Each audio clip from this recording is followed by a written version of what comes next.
ہم نے انسان کو محنت اور مشقت ہی میں پیدا کیا. محنت، مشقت، تکلیف یہ ہر انسان کا مقدر ہے، کرنی ہی ہے. فرق صرف یہ ہوتا ہے کہ کسی کی مشقت اور محنت جسمانی زیادہ ہے، اینٹیں ڈھو رہا ہے غریب، کسی چلا رہا ہے. کسی کی محنت مشقت ذہنی زیادہ ہوتی ہے، بیٹھا ہوا تو ہے آرام کرسی پر، ریوالونگ چیئر ہے بڑی آرام دہ، لیکن اس کی جو ذہنی مشقت جو وہ کر رہا ہے. جو جسمانی مشقت کرتا ہے وہ رات کو پاؤں پھیلا کر سوتا ہے، چاہے روٹی بھی پوری نہ ملی ہو، لیکن اسے پتہ نہیں ہوتا رات کب گزر گئی. اور یہ دوسرے جو ہوتے ہیں انہیں رات کو بھی نیند نہیں آتی، مخملی گدیروں پر بھی نہیں آتی. انہیں ضرورت ہوتی ہے ہپنوٹکس کی بھی، سیڈیٹیوز کی بھی، ٹرینکولائزرز کی بھی، یہ ساری چیزیں وہاں چلتی ہیں، اس لیے کہ ان کی جو کوفت ہے وہ کسی اور قسم کی. لیکن بچا ہوا کوئی نہیں ہے. محنت، مشقت، قرآن نے اتنی قسمیں کھا کر اللہ نے کہا ہے. ہم نے انسان کو، یہاں کسی انسان کی تخصیص نہیں ہے. محنت، مشقت، اور اس محنت مشقت کے ساتھ اس میں غالب نے ایک اور رنگ داخل کیا ہے، اس کے ساتھ غم بھی. مثلا حیوان اور انسان میں کیا فرق ہے؟ بیل ہے، کولو چلا رہا ہے، مشقت تو وہ بھی کر رہا ہے. بار برداری کا اونٹ ہے، بوجھ ڈھو رہا ہے ادھر سے ادھر تک، محنت تو وہ بھی کر رہا ہے. انسان محنت بھی کرتا ہے، مزید اس کو رنج اور غم جو سابقہ اس کو پیش آتا ہے. بیل کو پتہ بھی نہیں ہوگا میری کو اولاد بھی ہے، نسل بھی ہے، وہ کوئی بیمار ہے، کس حال میں ہے. گائے کو بھی اپنے بچے کی خبر ہوگی، وہ چھوٹا سا جب ہے دودھ پیتا ہے، اس کے بعد اسے کیا پتا وہ کہاں گیا کہاں نہیں ہے. انسان کو جو تکلیفیں جھیلنی پڑتی ہیں، پھر جو غم جھیلنے پڑتے، وہ حیوان کے لیے نہیں ہے، یہ انسان کے لیے. اسی لیے کہا غالب نے کہ قید حیات و بند غم اصل میں دونوں ایک ہیں. موت سے پہلے آدمی غم سے نجات پائے کیوں؟ تو یہ مشقت اور غم دونوں کو شامل کر لیجئے. انسان کا معاملہ حیوان سے بدتر ہے اس پہلو سے. کبھی کسی بیل کو، اونٹ کو وہ صدمہ نہیں ہوا ہوگا کہ بیٹا نے سینے تان کر کہا ابا جان آپ چھوڑیے، آپ کیا باتیں کرتے ہیں، آپ دقیانوسی باتیں کرتے ہیں، اب زمانے کا رنگ بدل گیا. وہ جو بوڑھے باپ کو جو اس وقت صدمہ پہنچتا ہے، یہی ہے وہ جس پر میں نے اپنی جوانی کھپائی ہے، جس میں میں نے اپنے آپ کو انویسٹ کیا ہے. آج یہ میرے سامنے کھڑا ہو کر کیا کہہ رہا ہے. اور یہ تو میں نے بڑی ہلکی مثال دی ہے. گالیاں دینے والے بھی ہیں، ماں باپ کو قتل کرنے والے بھی ہیں. مرتا نہیں ہے بڈھا کہ یہ مرے تو مجھے یہ ساری جائیداد ملے اور مجھے آزادی حاصل ہو. اے انسان، تجھے مشقت پر مشقت جھیلتے ہوئے، محنت پر محنت کرتے ہوئے ہی آگے بڑھنا ہے، اور پھر اپنے رب کے حضور میں پیش ہونا ہے.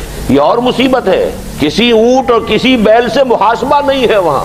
اس روز کہے گا کافر کاش میں مٹی ہوتا، انسان بنا ہی نہ ہوتا میں، جسے آج ہم بہت بڑا شرف سمجھ رہے ہیں، شرف انسانیت. کاش کہ میں مٹی ہوں، یہ انسان کی حیثیت مجھے دی ہی نہ جاتی کہ میں آج یہاں کھڑا ہوں جواب دے کے. حضور نے فرمایا کل نفس یغدو فبائع نفسہ فموتقھا وموبقھا. ہر انسان جب صبح آنکھ کھلتی ہے، رات کے سونے تک وہ اپنے آپ کو بیچتا ہے. کوئی جسمانی مشقت اپنی بیچ رہا ہے، شام کو 100 روپے لے کر آیا ہے، اس نے اپنی جسمانی محنت بیچی ہے نا. کسی نے اپنی ذہنی محنت، ذہنی صلاحیت بیچی ہے، چاہے وہ ڈاکٹر ہے، چاہے انجینئر ہے، کوئی اور ہے، وہ اپنی ذہنی صلاحیت بیچ رہا ہے بیٹھا ہوا اپنے کلینک میں، اپنے آفس میں. بائع نفسہ، اپنے آپ کو بیچتا ہے.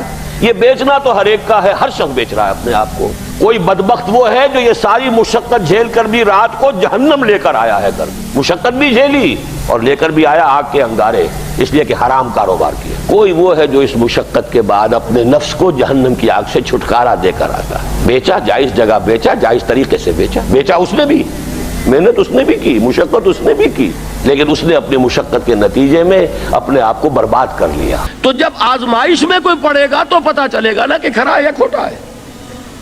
آزمائش میں نہیں آیا، امتحان میں نہیں آیا، کوئی تکلیف آئی نہیں، تو وہ کھرے اور کھوٹے گڑمڑ رہیں گے، ملے جلے رہیں گے.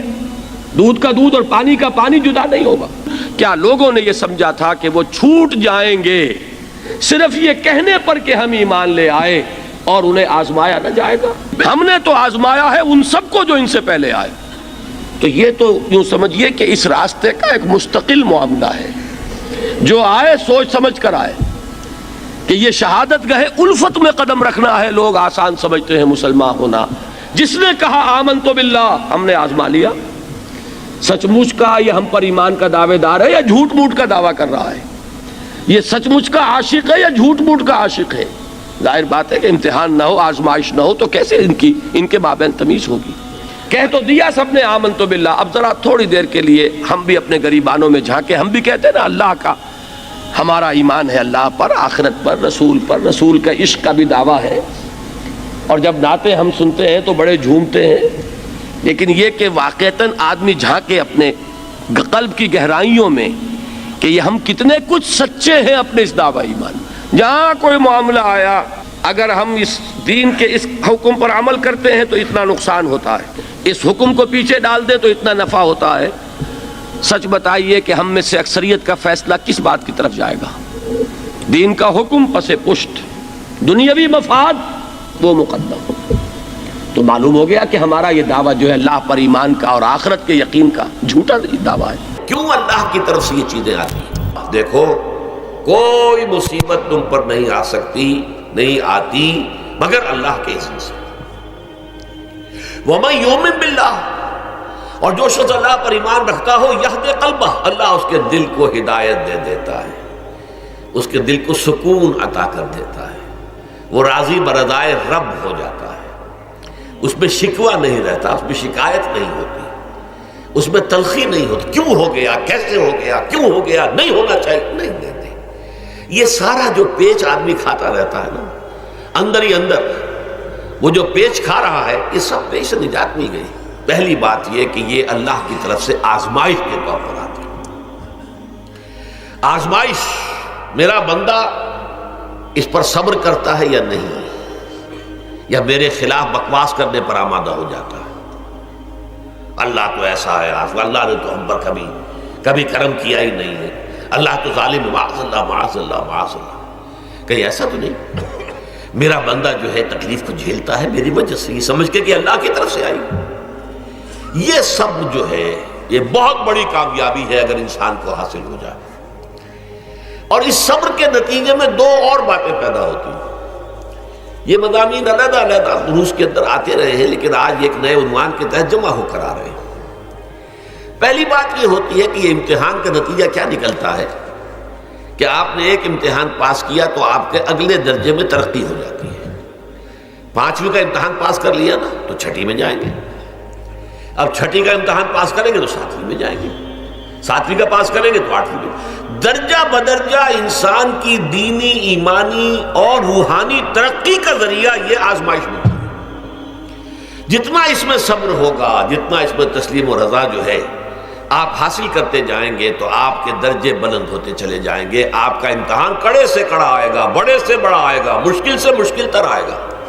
ایک وقت میں ایم اے کا امتحان بھی آپ کو دینا ہوگا، ایک وقت میں ہو سکتا ہے پی ایچ ڈی کے لیے تھیسس آپ لکھیں، پھر اس کے اوپر جو ہے ٹیم بیٹھی ہوئی اور آپ سے وہ بحث کرے، جرا کرے آپ سے، وہ بھی کرنا ہوگا. لیکن یہ کہ اگر پرائمری ہی میں فیل ہو گئے تو اس کا سوال ہی پیدا نہیں ہوتا کہ کبھی آپ ایم اے کا یا پی ایچ ڈی کا تھیسس بھی لکھیں. اور اسی کو دوسرے انداز میں کہا گیا ہے قرآن مجید میں، وَلِيُبْلِيَ الْمُؤْمِنِينَ مِنْهُ بَلَاءً حَسَنًا. اصل میں ابلا کہتے ہیں، بلا یبلو جو ہے عربی زبان میں آتا ہے آزمانا. خلق الموت والحیات لیبلوکم ایکم احسن عملا. یہی معنی ابتلا کے میں، ابتلا یبتلی آزمانا. ابلا یبلی جو آتا ہے باب افعال سے، اس میں آتا ہے کسی کو کسی تکلیف میں ڈال کر اس کو نکھارنا، کہ اس کا جوہر نکھر جائے، اس کے اندر جو خیر ہے وہ اور چمک جائے، لوگوں کو بھی معلوم ہو جائے کہ یہ شخص اس مقام کا اہل ہے، اس کے اندر یہ صلاحیت ہے، اس میں یہ قوت موجود ہے. تو یہ گویا کہ اہل ایمان کی صلاحیتوں کو نکھارنے کے لیے اور ان کے درجات کی ترقی کے لیے بھی اللہ تعالیٰ دنیا کے اندر یہ مصیبتیں اور امتحانات جو ہیں آزمائش کے حوالے سے افراد پر بھی اجتماعی طور پر بھی لاتا ہے. اور ایک اس کا اور بھی ہے، اہل ایمان پر اس طرح کی ابتلاء و آزمائش کی ایک نوعیت اور بھی ہے، اور وہ یہ ہے کہ جو بھی آپ سے غیر ارادی طور پر یا یہ کہ آپ نے کوئی گناہ ارادی طور پر بھی کر لیا، اللہ تعالیٰ اس کی سزا اسی دنیا میں دے کر آخرت کی سزا سے محفوظ کر دیتا. گویا کہ اس سے بڑا خیر کیا ہوگا؟ یہاں کی سزا کیا ہے؟ جھیل لی آپ نے، بخار آ گیا، ٹانگ ٹوٹ گئی، چلیے 3 مہینے آپ بستر پر پڑے رہے نا، اور کیا ہوا؟ کچھ نہیں. لیکن یہ کہ آخرت کی سزا ملتی ہے بہت عظیم ہوتی ہے. لہذا کفارہ بناتا ہے اللہ تعالیٰ گناہ، ان جو بھی گناہ ہو گئے ہیں، غلطیاں ہو گئی ہیں، ان کا کفارہ اللہ تعالیٰ بندہ مومن کے لیے. حضور کی ایک حدیث ہے، اس کا متن مجھے اس وقت یاد نہیں ہے، کہ مومن کا معاملہ عجیب ہے، اسے کوئی تکلیف پہنچتی ہے صبر کرتا ہے، وہ اس کے گناہوں کا کفارہ بن جاتا ہے، اور اگر کوئی خوبی ملتی ہے تو اللہ تعالیٰ کا شکر ادا کرتا ہے، اس کے درجات بلند ہو جاتے ہیں۔ تو یہ معاملہ جو ہے اللہ تعالیٰ کی طرف سے بندہ مومن کے حق میں خیر، کہ در حقیقت اس کے ان گناہوں کی پاداش کہ جو اس نے یہاں کر لیے ہیں یہی دنیا میں دے کر دھو دیا جائے، پاک کر دیا جائے۔ جیسے آپ کو معلوم ہے دھوبی جو ہے کپڑے کو بھٹی میں چڑھاتا ہے، گرم پانی میں ڈالتا ہے کہ ڈالتا ہے تاکہ اس کا میل نکلے، اس کے آگے پٹکتا بھی ہے ذرا اس کو تاکہ وہ میل اچھی طرح چھٹ جائے اس سے۔ اسی طرح اگر دنیا میں ہمارے میل چھٹ جائیں، دنیا میں اگر ہمارے گناہ دھل جائیں تو یہ بڑے نفع کا سودا ہے، بڑے نفع کا سودا ہے، بڑے نفع کا سودا ہے۔ اس اعتبار سے آپ غور کیجئے کہ اگر یہ حقائق ہمارے سامنے رہے تو کیا کوئی تکلیف دنیا کی ہمیں بھاری محسوس ہوگی؟